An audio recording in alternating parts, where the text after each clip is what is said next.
ये सेवा धर्म महान है, अति प्राचीन विचार, सेवा रत इंसान ही समझा जीवन सार।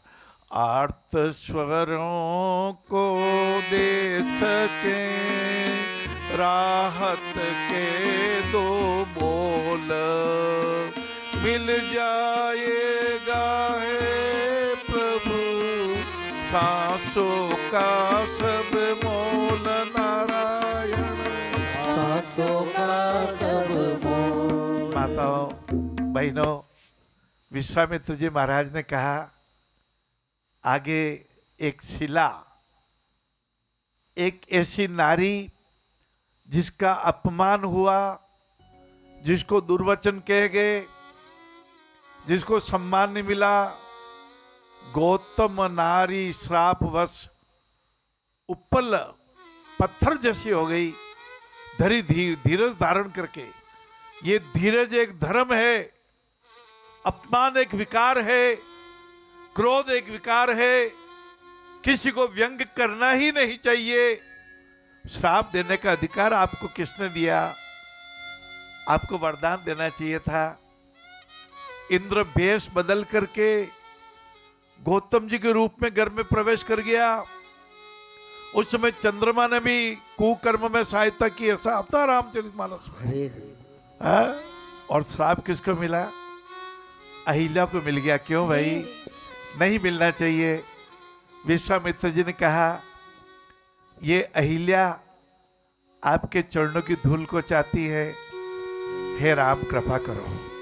छुआ चरण से शीला को राघव ने तत्काल, पदरज लगते ही हुई गौतम नारी निहाल। वो निहाल हो गई, वो जागृत हो गई। जाग गई भाई जाग गई, नारी शक्ति जाग गई। ये मीना जी भी हमारे नारियों से होता है जग में उजियारा, ये जीवन खुशियों से खिले जब प्यार उसे मिल जाता। दो दो कुलों को तारने करती बेटियां, संयम और प्यार से कर्तव्य निभाए। भाई और बहनों, अहिल्या उद्धार बार बार कहते हैं। अहिल्या का अपमान मत कीजिए। हाँ, अहिल्या को व्यंग मत कीजिए। नारी तो अभी भी कुछ गांव में जहाँ शिक्षा है, अरे तू क्या समझती है भाई? आप ही सब समझ गए क्या? ध्रुव और प्रहलाद जी भी नारी से जन्म लिया। हाँ महाराज, नारद जी ने भी नारी से जन्म लिया। नारद जी ने अपने पूर्व जन्म का वृतांत श्रीमद् भागवत कथा में आता है। जब व्यास जी का विषाद हो जाता है, व्यास जी उदास हो जाते हैं, तो नारद जी कहते हैं मेरी माता है, घर घर में मेरी माता घर घर में जाकर के काम करती थी।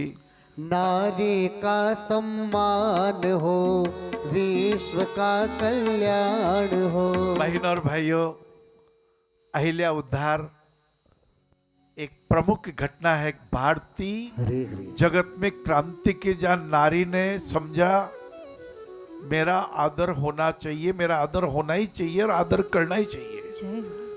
किस तरह से हम माता के गर्भ में रहे, किस तरह से हमारा ये हृदय बना, इसको अनाहत चक्र बोलते हैं, मस्तिष्क बना। भाई और बहनों, अपने कर्तव्य को पूर्ण करते जाएंगे तो कभी पछतावा नहीं होगा, हमेशा रहेगा हमने अच्छा किया। विश्वामित्र जी ने कहा हे राम, हे प्रिय लक्ष्मण, आगे एक धनुष यज्ञ हो रहा है, हम मिथिलापुरी की तरफ चलते हैं। वहाँ राजा जनक जी का शासन है, बहुत सुंदर मिथिलापुरी। वहाँ के नर नारी बड़े भले लोग, जगह जगह तालाब हैं, जगह जगह नदियाँ हैं, कुएं हैं, बावड़ियाँ हैं, बगीचे हैं। और राम और लक्ष्मण भैया जब नगर में निकले, लोग बहुत बहुत उनकी सुंदरता की तारीफ करने लगे। ये चक्रवर्ती दशरथ जी के दोनों पुत्र हैं। जानकी जी ने भी सुना, और माता भवानी से प्रार्थना की, मन जाहि राचे मिलहि सोबर सहज सुंदर